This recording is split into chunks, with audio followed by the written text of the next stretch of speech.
Und zwar, ich plane im Juni meinen nächsten Jakobsweg zu gehen. Das wird diesmal wieder von Porto aus sein, allerdings diesmal der Camino Portugues Central mit der Espiritual-Variante und später noch nach Finisterre. Und deswegen habe ich gedacht, es wird Zeit für ein Packlistenvideo. Die Packliste steht noch nicht ganz endgültig fest, also bei manchen Sachen überlege ich noch ein bisschen hin und her. Vielleicht mache ich im Nachhinein vom Camino auch nochmal ein Update, was ich hätte lieber zu Hause lassen sollen, aber so sind meine aktuellen Überlegungen zur Packliste. Als Faustregel kann man sagen, dass das komplette Rucksackgewicht nicht mehr als 10% des Körpergewichts betragen soll. Ich habe ein Körpergewicht von 63 Kilo, somit wäre das optimale Rucksackgewicht bei 6,3 Kilo. Ich bin aber nicht ganz sicher, ob ich das wirklich einhalten kann. Entscheidend für das Komplettgewicht ist natürlich auch der richtige Wanderrucksack oder Pilgerrucksack. Meinen ersten Camino habe ich mit einem 60-Liter-Rucksack gemacht, weil ich mir nicht extra für den Camino einen neuen Rucksack kaufen wollte und den eben von meinen Backpacking-Touren durch Südamerika und ähnliches sowieso zu Hause hatte. Und der hatte ein Leergewicht von 3,5 Kilo und das ist natürlich, da kommt man nie auf das richtige Gesamtgewicht und ich bin damals mit 12 Kilo sowas gepilgert, was viel zu viel war. Inzwischen habe ich einen neuen Rucksack und zwar diesen hier. Den verlinke ich dir auch in der Beschreibung, falls du noch auf der Suche nach einem neuen Rucksack für deinen Camino bist. Der hat ein Leergewicht von 980 Gramm sind es, glaube ich. Hat ein Fassungsvolumen von 40 Litern und hat wohl auch Handgepäckabmessungen, wobei ich ihn wahrscheinlich aufgeben werde. Was bei dem Rucksack gut ist, man hat hier ein großes Fach. Man hat hier ein weiteres Fach, wo man dann auch nochmal Wertgegenstände gut verstauen kann. Und vorne gibt es nochmal ein Fach. Also von den Fächern her, von der Sortierung ist er echt gut. Er hätte sogar ein Laptopfach, was ich jetzt nicht benötige, aber allgemein fürs Reisen immer praktisch ist. Und dann links und rechts nochmal für Wasserflaschen, diverse Befestigungsriemen. Die sind auch immer beim Jakobsweg von Vorteil, weil manchmal wird die Wäsche über Nacht nicht trocknen und man lässt sie dann am Rucksack trocknen. Also da erfüllt er schon viele Anforderungen. Des Weiteren hat er eine gute Rückenpolsterung und auch Gurte, damit ich das Gewicht nicht auf den Schultern, sondern auf der Hüfte tragen kann. Mal schauen, wie ich damit zurechtkomme. Generell bei der Auswahl des richtigen Rucksacks musst du halt beachten, welches Fassungsvolumen benötigst du. Das hängt dann von der Art deines Caminos ab, ob du zum Beispiel in Spanien gehst und in Herbergen schlafen willst und dann einen Schlafsack benötigst. Oder ob du vielleicht auch von Deutschland aus lospickeln willst und teilweise zelten. Mit Campingausstattung wird es mit diesem Rucksack wahrscheinlich knapp. Dann ansonsten, ich schaue nochmal auf meine Spickliste. Das Leergewicht des Rucksacks ist wichtig. Das habe ich ja schon genannt.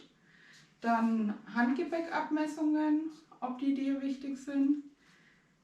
Dann die Aufteilung ist wichtig, ob du ihn bequem tragen kannst, ob du Befestigungsmöglichkeiten für Wanderstücke benötigst und ob du eine Trinkblase verwenden möchtest. Ich weiß gar nicht, ob der hat sogar auch eine Möglichkeit, eine Trinkblase zu befestigen.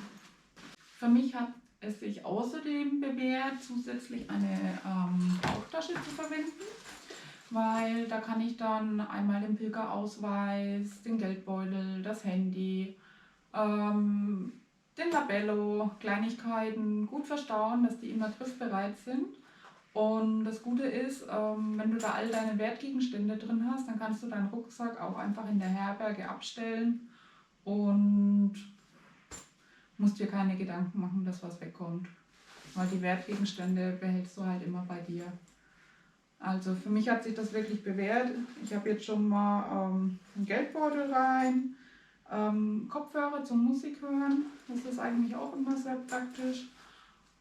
Und ja, wie gesagt, der Pilgerausweis, und wenn du einen Pilgerführer dabei hast, kannst du den da auch gut drin verstauen. Die Bauchtasche, die ich hier habe, die kann ich dir ja auch nochmal verlinken, falls du noch eine brauchst. Der nächste Punkt, der sehr wichtig für den Jakobsweg ist, das passende Schuhwerk. Hier gibt es verschiedene Meinungen. Manche schwören auf Wanderstiefel, manche auf leichteres Schuhwerk, leichte Turnschuhe oder Trailrunning-Schuhe oder ähnliches. Der Vorteil von den Wanderstiefeln ist, dass bei Regen deine Füße nicht so schnell nass werden. Die leichten Schuhe sind meistens nicht so wasserdicht, und das kann halt auch wirklich von Nachteil sein, weil wenn man feuchte Füße hat, bekommt man schneller Blasen. Ich bin meinen letzten Camino mit den Brooks Ghost gelaufen, die ich allerdings nicht imprägniert hatte, und ich hatte einen Tag Regen dabei und die nassen Füße waren sehr unangenehm, und ich hatte vorher schon Blasen, und die sind dadurch, dass sie aufgeweicht sind, haben die sich noch enorm verschlimmert.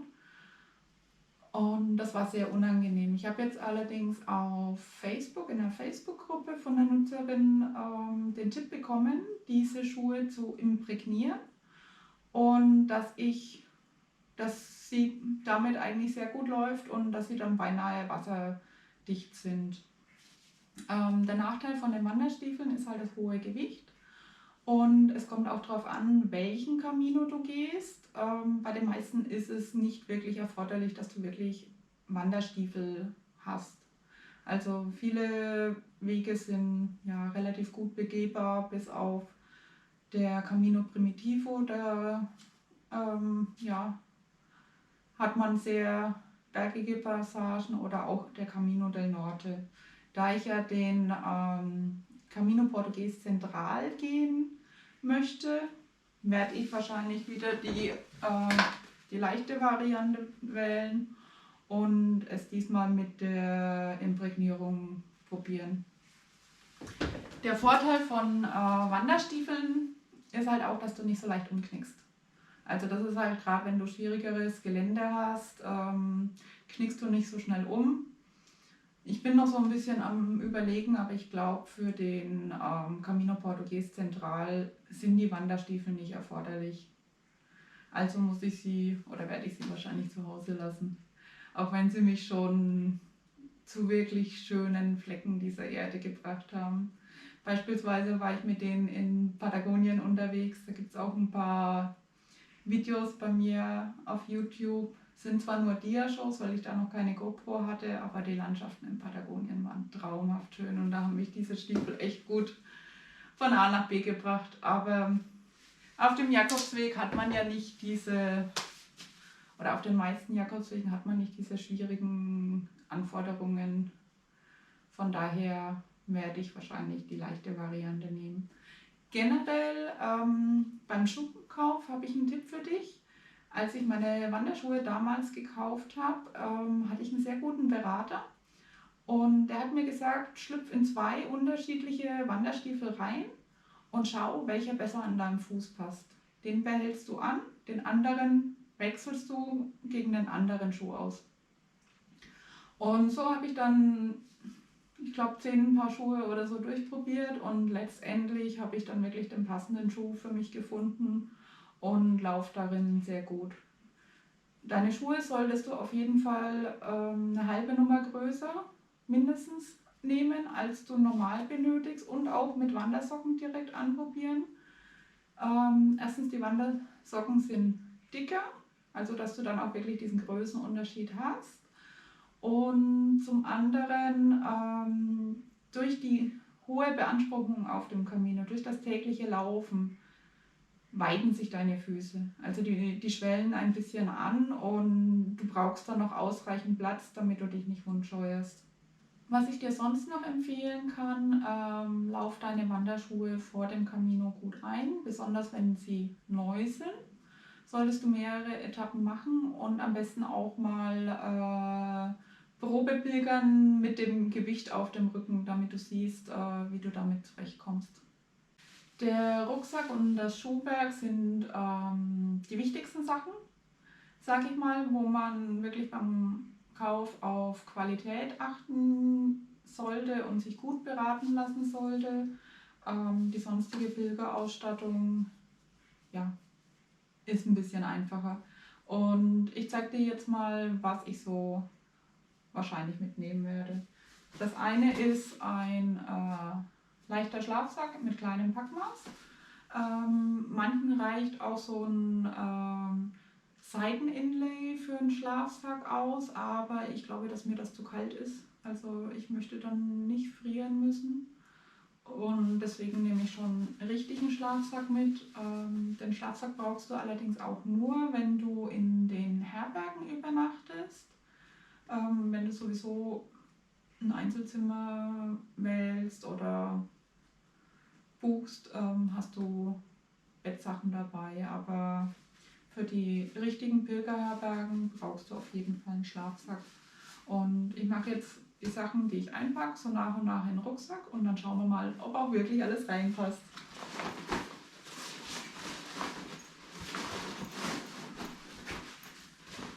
So. Dann für abends nach dem Wandern habe ich ein paar bequeme Flipflops dabei. In denen könnte ich notfalls auch mal ein Stück gehen. Also die sind gut eingelaufen, die passen perfekt für meine Füße. Ich bin total überzeugt von denen. Ich kann mit denen auch 10 Kilometer laufen ohne Probleme. Wobei mit dem Gewicht des Rucksacks könnte es auch unangenehm sein. Aber ja, ein paar Schuhe für abends oder auch zum Duschen brauchst du auf jeden Fall. Also ein paar leichte Flipflops.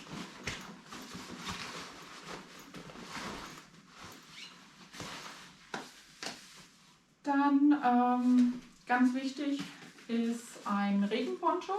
Manche bevorzugen am Rucksack so einen Regenschutz, den hat der übrigens auch, und gehen lieber mit Regenjacke und Regenhose.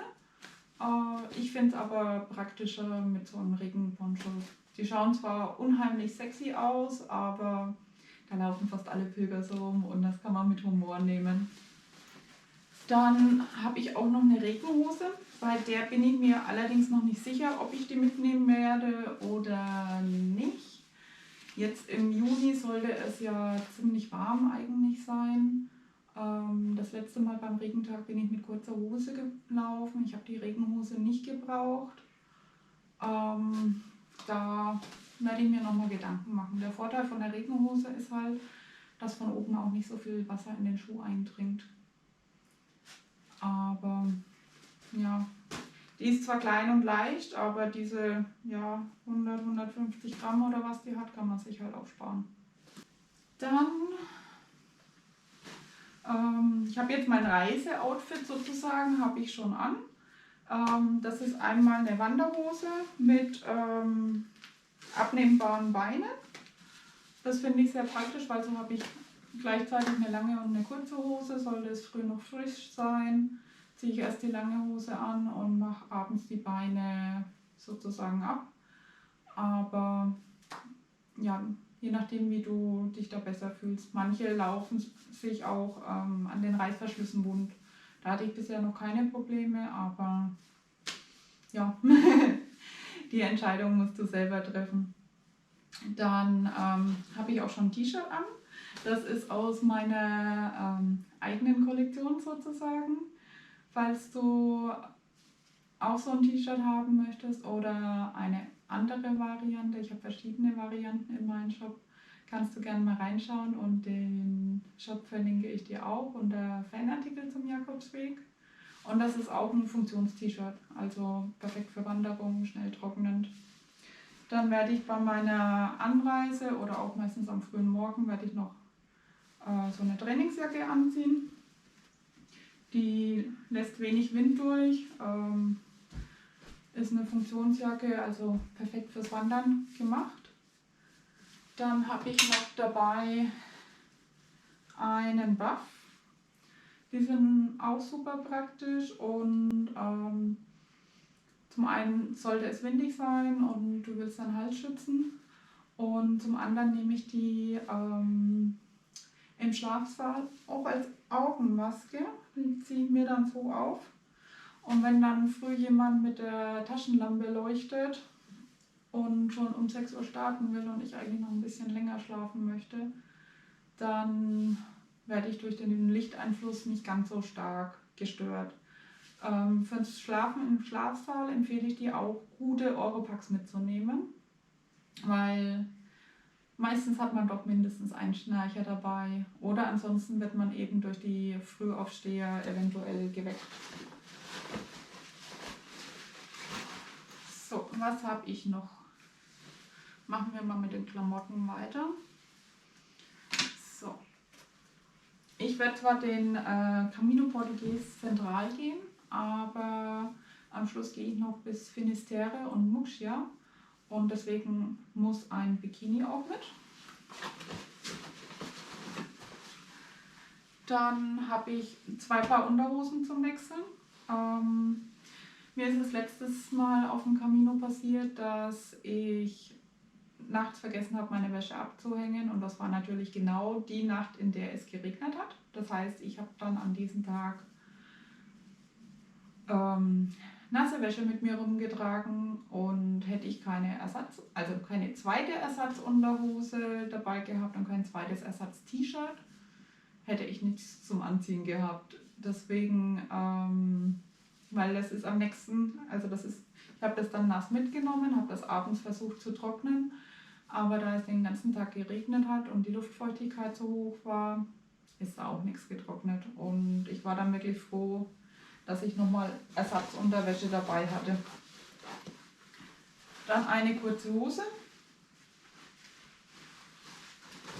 Für abends beziehungsweise falls ich die Hose mal wasche und sie nicht trocknen wird und ich eine lange Hose brauche, noch eine Leggings. Die ist leicht, die kann ich abends anziehen, die kann ich zum Pilgern anziehen und sie ist super bequem.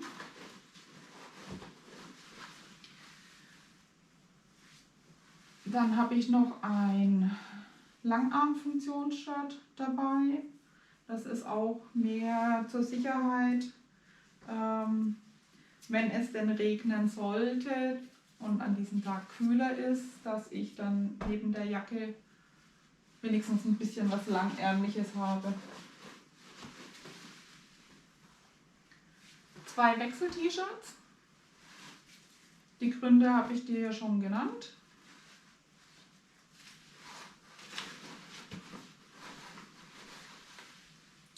Dann ein kleines Mikrofaserhandtuch.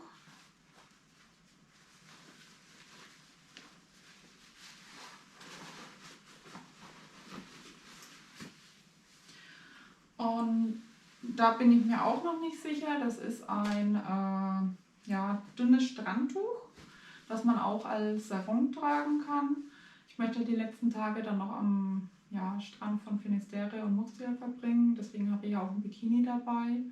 Und mein Handtuch vom Duschen nehme ich halt dann ungern am Strand. Außerdem kann ich das gut als Picknickdecke verwenden oder mir ist es letztes Mal auf dem Camino auch passiert, da hatte ich ein Airbnb und hatte eine Waschmaschine, die ich dann angeschalten habe und ich habe gedacht, naja, okay, die Wäsche ist die ganze Zeit nur mit der Hand gewaschen worden, wäschst du mal alles durch. Ich habe meinen Bikini angezogen, habe die Waschmaschine eingeschalten und dann ist mir eingefallen, ich muss eigentlich noch zum Supermarkt und die Wäsche wird ja so schnell nicht trocken. Und dann war das mein Lebensretter, weil ich dann im Sarongtuch bekleidet mit dem Bikini zum Supermarkt konnte und mir mein Abendessen holen.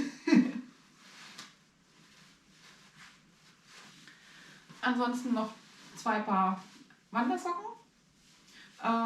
Bei den Wandersocken ist es so, manche schwören auf Merino-Socken, andere schwören auf diese zweilagigen Socken, die die Reibung verringern. Ich werde die, Ich bin mir noch nicht sicher, welche Socken besser sind. Also ich habe Wandersocken, ganz normale. Mit denen hatte ich aber letztes Mal Probleme mit Blasen. Und ich werde entweder die Merino-Socken oder die zweilackigen Socken mal ausprobieren. Da werde ich mir noch welche bestellen. Nach dem Jakobsweg gibt es dann auch ein Update. Die Wäsche werde ich wahrscheinlich in solchen Wäschesäcken sortieren. Das ist eigentlich immer das Praktischste. Ich habe es jetzt einfach so in den Rucksack reingepackt. Und ich nehme auch nochmal, das ist so ein leichter Turnbeutel mit. Den kann ich für Schmutzwäsche nehmen. Der hat mir das letzte Mal dann auch mein Leben gerettet, als ich die nassen Sachen hatte. Und man kann den aber auch mal schnell als Rucksack für einen Supermarkt oder so nehmen und das wiegt fast nichts. Also das ist auf jeden Fall eine sehr gute Option.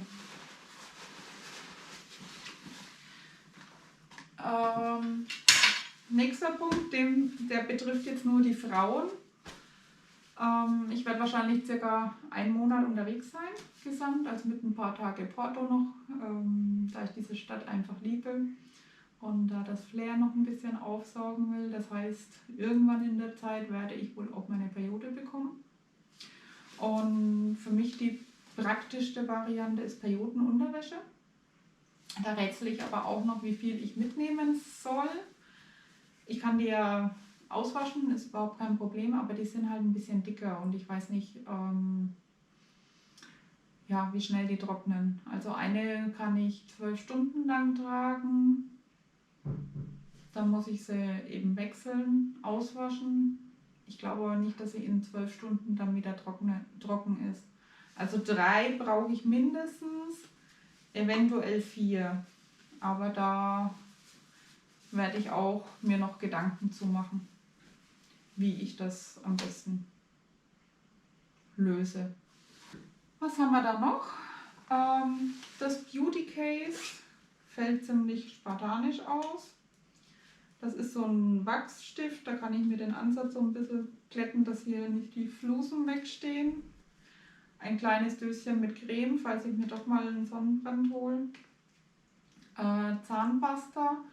Da gibt es von Iona so eine Zahnpasta. Die ist sehr sparsam. Da sind nur 100 Milliliter oder so drin und dann braucht man nur einen Klecks. Die werde ich mir wahrscheinlich noch holen. Dann Zahnbürste. Und ich werde mir wahrscheinlich wegen dem Gewicht auch noch einen Einwegrasierer holen. Und ansonsten Nagelzwicker.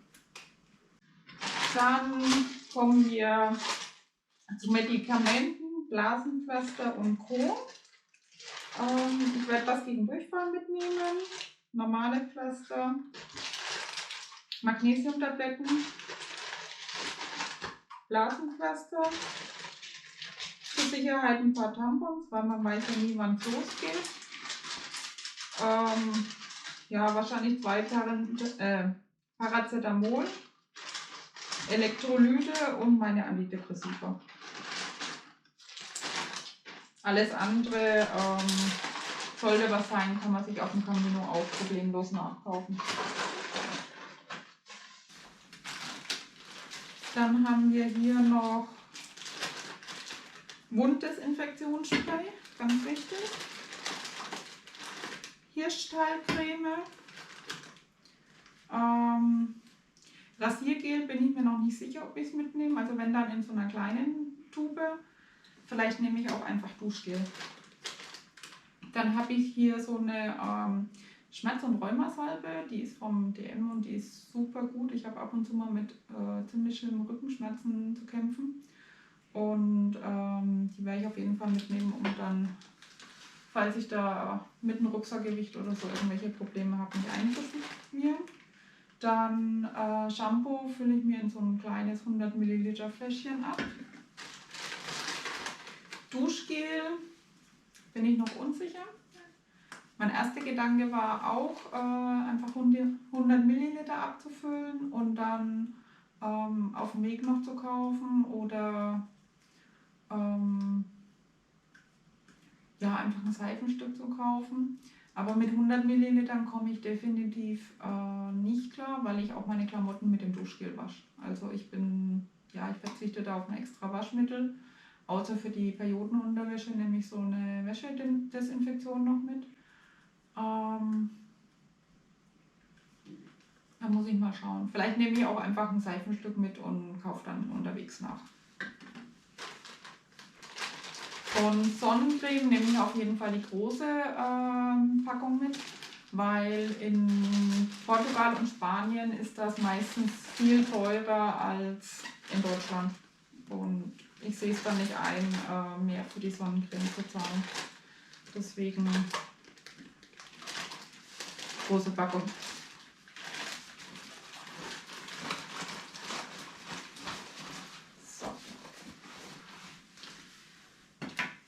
Für die Haare noch ein Kamm. Das stecke ich mal hier rein. Und dann habe ich hier noch ein paar Kleinigkeiten. Stirntaschenlampe. Ja, bin ich noch am Überlegen, ob ich sie brauche oder nicht. Ich glaube, aber ich lasse sie zu Hause. Ich spare mir das Gewicht, weil notfalls habe ich eine Taschenlampe im Handy und ich bin nicht die Art von Pilger, die morgens um 5 in der Dunkelheit schon startet. Außerdem, jetzt im Juni ist es schon bald hell und ist lang hell. Da werde ich es nicht brauchen. Dann ein Nähset. Das auch wichtig für mich ist für die Verarztung von Blasen. Ein Haken, wo ich meinen Rucksack aufhängen kann. Und statt Wäscheklammern nehme ich einfach nur ein paar Sicherheitsnadeln mit, damit ich meine Socken festmachen kann. Und ansonsten habe ich noch ein paar Müllbeutel drin, falls ich irgendwelchen Müll unterwegs habe, wo ich dann sammeln kann.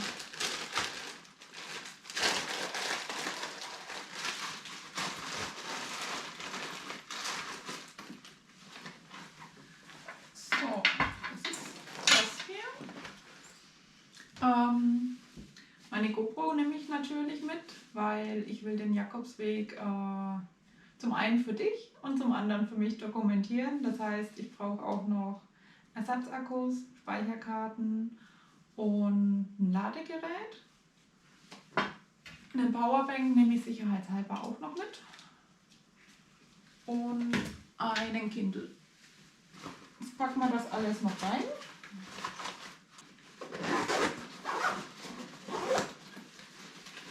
Also Platz ist noch ein bisschen im Rucksack. Das ist schon mal gut. Aber ich glaube, der hat mehr wie 6,3 Kilo. Ich habe mir schon die Kofferwaage bereitgelegt und werde jetzt gleich mal wiegen. Die nehme ich übrigens nicht mit, die nehme ich nur jetzt.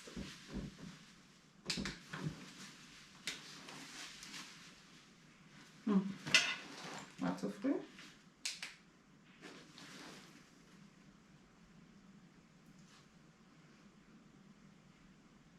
Okay, ich bin bei 5,8 Kilo. Das ist doch gut. Das ist doch top. Okay, meistens ist wahrscheinlich diese Jacke noch mit drin.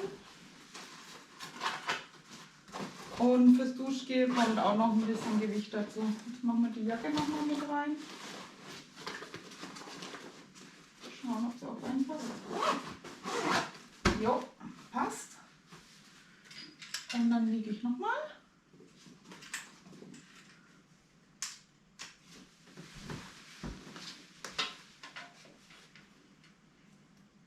(6,3).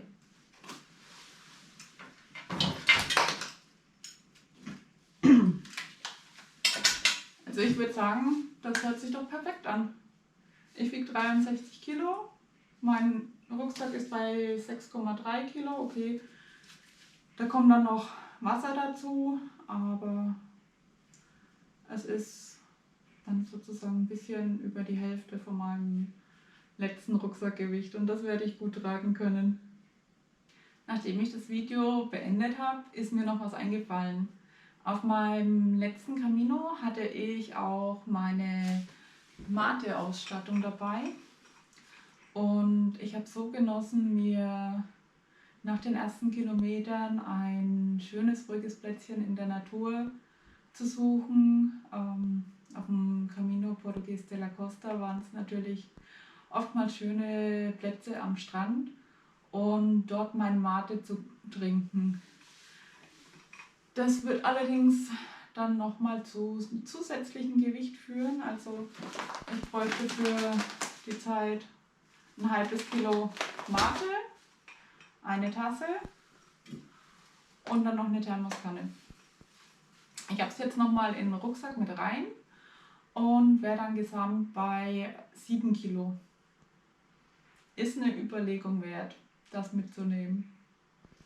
Aber ich werde mich noch entscheiden und dich auf dem Laufenden halten. Wenn dir das Video gefallen hat, gib mir gerne einen Daumen nach oben.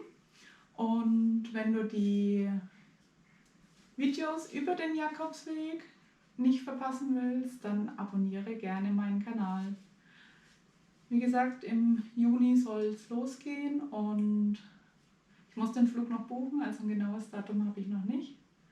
Aber da kannst du dich dann auch wirklich schöne Eindrücke vom Camino gefasst machen. Ja, ansonsten wünsche ich dir alles Gute. Wenn du noch irgendwelche Fragen hast oder Anregungen, hinterlasse mir gerne einen Kommentar. Liebe Grüße und bis bald. Ciao!